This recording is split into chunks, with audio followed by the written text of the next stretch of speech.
The year is 2009, and young Alice works as a judo teacher in the city. One of her students is Jack, who also happens to be her boyfriend. Today Alice will introduce Jack to her mother Carol, who is all the family she has left. Her father left when she was 10 and Alice has been looking for him since then. On his way to Alice's place, Jack can't help feeling like he's being followed, but he decides to ignore it. The dinner goes well, and after Carol goes to bed, Jack receives a message that says run. Nervous, Jack asks Alice if she'd like to meet his family, which she finds very sudden. Then he gives her a little box with a beautiful ring that Jack's family has had for a long time, but Alice doesn't like it. She thinks Jack is moving too fast, so she's gonna need some time to think about this. Jack hugs her before leaving. After Jack's gone, Alice discovers that when he hugged her, he put the box in her pocket. When she runs out of the building to follow him, she discovers some men in black suits are taking Jack away in a van. At that moment, Alice is approached by the White Rabbit, who claims to be a friend of Jack's. He explains Jack stole the ring and was arrested for it, and now he wants the ring. Alice hides the box behind her back and takes out the ring before attacking Rabbit, but the man pushes her away and makes her drop the box. Rabbit grabs the box and runs to the back of an alley where he jumps into a mirror. Alice does the same, which makes her fall through a tunnel that drops her inside an abandoned building. She sees Rabbit run out of the building and goes after him, but she freezes when she finds herself on the edge of the floor. The city she is in seems to be old and abandoned, almost post-apocalyptic. Alice continues to follow Rabbit and sees him enter a different building with the Rabbit logo. The men in black are taking Jack there as well. Suddenly an aircraft begins flying over the area, and when its light touches Alice's arm, it makes a tattoo appear. Scared, Alice enters the building, where she finds a little bottle on a table that says "Curiosity killed the cat." There are 2 bean slots on the walls, and when Alice looks through them, she notices a bunch of people inside boxes with similar tattoos on their bodies. At that moment the walls start closing around Alice and Rabbit talks through her to the slot, calling her an oyster before sending her away. The room begins moving because it's become a box, and the aircraft takes away all the people Alice saw in the room, herself included. Alice notices the base of the box is a hatch, so she uses her hairpin to get it open and falls into the river. She swims back to the city, where the ratcatcher tries to rob her, but he steps back when he sees the tattoo. Apparently helping the oysters may get you in trouble, but he changes his mind when he hears her name, thinking she's the Alice of legend. Ratcatcher covers the tattoo on Alice's arm with an old rag and makes her follow him to the tea house, a shop where people pay lots of money for teas that provide instant gratification in the form of positive emotions. At the front there's the dormouse, who announces where new teas come in. However, Ratcatcher grabs Alice and takes her through the back door to meet the real boss behind this, the Hatter, who pays Ratcher with some tea to make him leave. Hatter explains that this is Wonderland, and that the Alice from the story was here 150 years ago. Only people from Alice's world can become oysters, and the men in black, called the Suits, bring them over through the looking glass to drain their emotions at the casino, which is under the control of the White Rabbit organization. These emotions are what make the teas, so while usually entering the casino would be dangerous, Hatter has some contacts that can allow him to take Alice there to find Jack. They leave through a back door that comes out on another high edge, which makes Alice nervous because she's afraid of heights. Hatter helps her move by holding her hand. Meanwhile, White Rabbit goes to the casino, where all the oysters are connected to the floor. Every time they have a good emotion thanks to the casino's entertainment, it's sent to the underground lab where Carpenter and Walrus make the teas. Whenever an oyster begins to remember their real life, the Suits take them away to a waiting room to be reprogrammed. Rabbit takes the box to the King and Queen of Hearts, who had taken control of Wonderland with their White Rabbit Company and brought ruin to the land with their obsession with instant gratification. When they open the box and find the ring isn't there, the Queen becomes furious and fires White Rabbit after he explains Alice is on the loose. Then she asks the Suits to get the Mad March, her favorite assassin who lost his head. Carpenter isn't done fixing him yet, but since the Queen wants him now, he improvises by using a cookie jar shaped like a hare as the new head. Carpenter presents the Mad March, who immediately asks him to capture Alice. Back to Alice, Hatter makes her take a special elevator that carries them to the Great Library, where they keep all the history and art of Wonderland so that the Queen won't burn it. They also give home to refugees who value wisdom over the Queen's quick fix. An old couple receives them at gunpoint, but they allow them to pass when they realize who Hatter is and he pays them with cheese. Hatter and Alice go to see Dodo, the man in charge of the library, to ask for his help finding Jack. Hatter thinks Alice can pay with her ring, and when she shows it to Dodo he freaks out. That's the Stone of Wonderland, which controls the looking glass and could help them bring the Queen down. Dodo tries to take it by force, and when Hatter tries to defend Alice, Dodo shoots him. Scared, Alice pushes Dodo off and runs back to the elevator. Hatter suddenly stands up, revealing he's fine, and he starts a fight with Dodo as they go after Alice. Alice rushes to their side and with her judo skills, she beats Dodo up, then she drags Hatter into the elevator to escape. She discovers Hatter wears body armor under his clothes and yells at him for trying to sell her ring.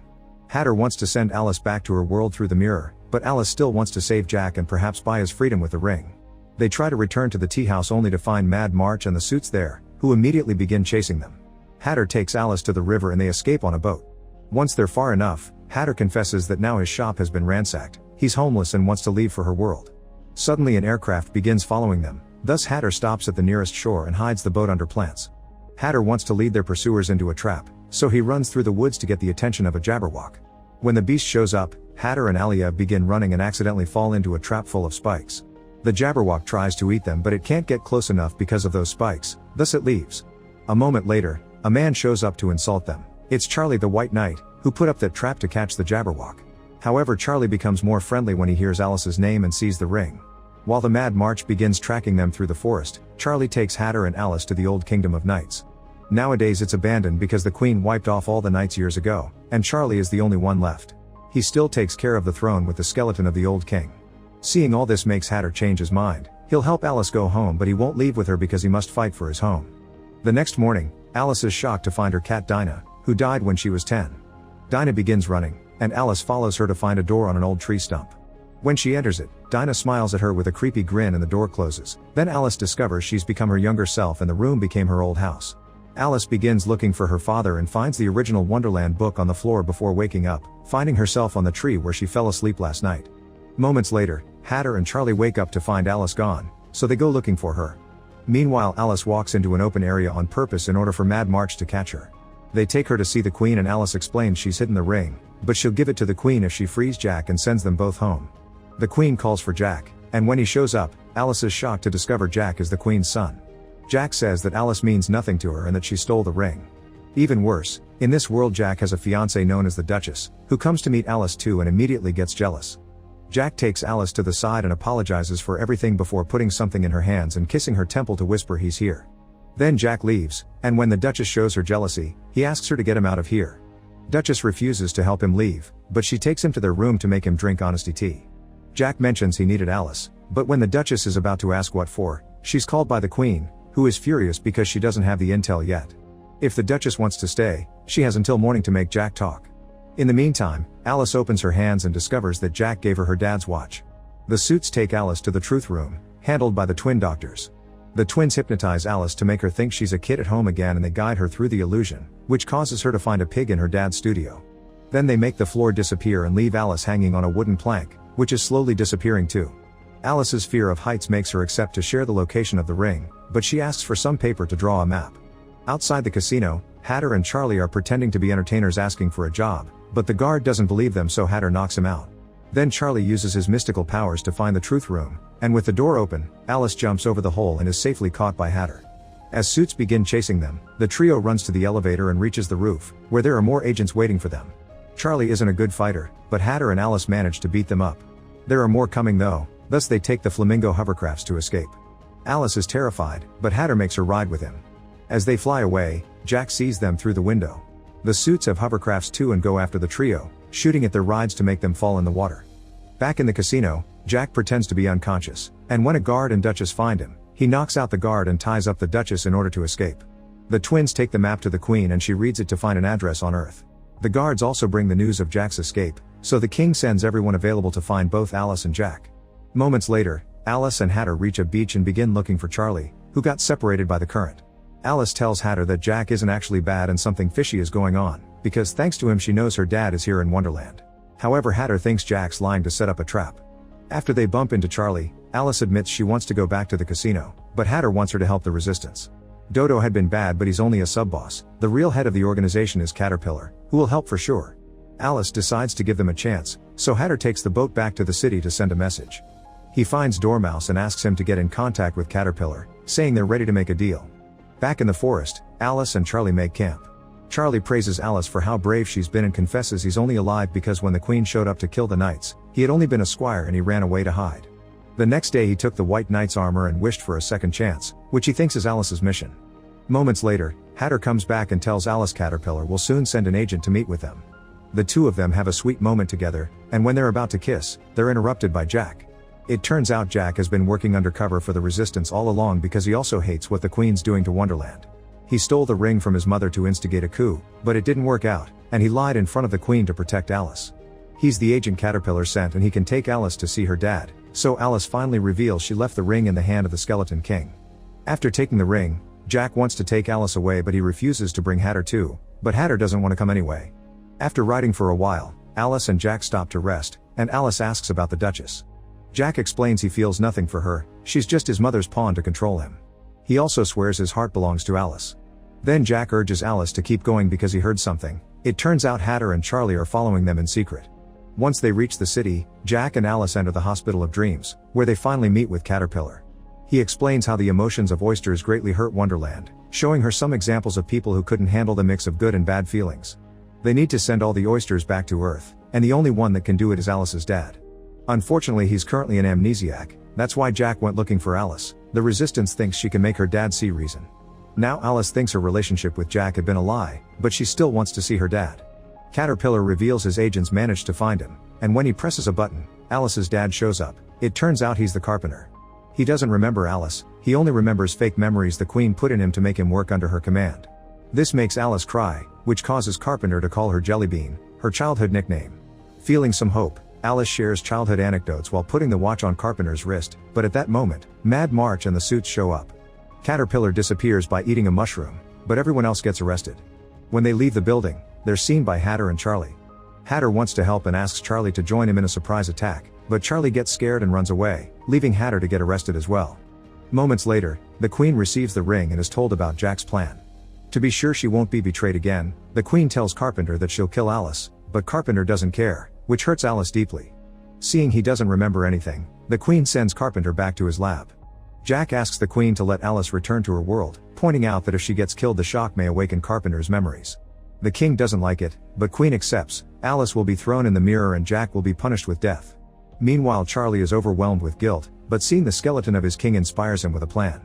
Hatter is in the truth room, where the twins are trying to make him confess the location of the Great Library. Since they're unsuccessful, Mad March takes over, and when he comes closer Hatter uses the chance to fight him. Exchanging a few hits allows Hatter to also break the illusion wall. Alice is taken to the mirror, which is being used with the ring to bring oysters from her world. While the suits come by to take the ring back to the Queen, Alice sees how kids are being brought as well, and it makes her so angry that she begins fighting the suits. After pushing them all away, she runs to the roof, where she pushes another man off to get access to the hovercraft. Alice fights her fears and flies away to go after the guys with the ring, hiding in the forest when they try to shoot her down. Moments later, the Queen receives the ring but also a warning. The casino is under attack. They think there's an army outside, but it's actually Charlie, who has brought all the skeletons over as a distraction. The Queen sends the suits to attack and Charlie defends himself the best he can with a giant crossbow, but it isn't long until he's knocked out. With everyone distracted, Alice re-enters the casino with no issues. Meanwhile, Jack is being kept at the truth room, but the Duchess shows up to rescue him because she has fallen for him for real and only worked for the Queen to survive. At that moment the suits find Alice, so she hides in the main casino room. There are guards there too, but Hatter arrives to knock them out. After they hug, they block the doors and proceed with an idea Alice got from Caterpillar's comment about mixing good and bad emotions. Alice gets on the stage and begins telling everyone to wake up because they need to remember their old lives and families. Her speech makes everyone slowly start to remember, and when Carpenter sees this on the security cameras, his memory is triggered as well. Carpenter leaves the lab and Walrus tries to stop him, so Carpenter fights him. In the struggle, Walrus is shot by his own gun. Alice continues to talk to everyone to make them upset with the situation. These negative emotions are transported to the lab too. Suddenly the suits finally push the door open and start to fire, but Carpenter arrives to stop them.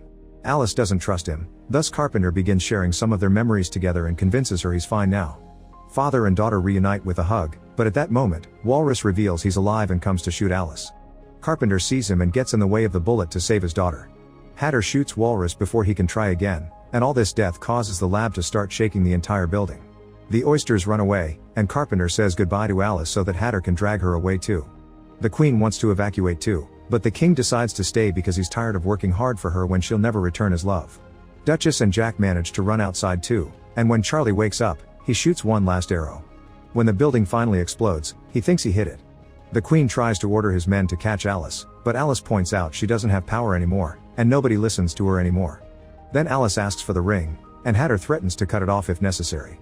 The Queen surrenders and returns the ring, causing everyone to celebrate. Moments later, the Resistance activates the mirror to help all the oysters go home. Alice says goodbye to Charlie, and when Jack comes over to ask her to stay as his queen, she turns him down. They say goodbye with a hug, and when the Hatter notices, he thinks he's lost his chance with Alice. Hatter decides to stay in Wonderland and tells Alice she should go back, which breaks her heart. Then Alice crosses the mirror and falls back on Earth, losing consciousness on the streets.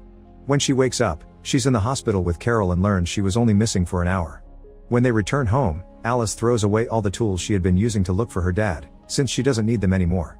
Suddenly someone rings the bell. It's Hatter, who decided to come after all. Alice receives him with a hug and the two of them finally kiss. Make sure to subscribe and turn on notifications so you can watch more videos like this. Thanks for watching.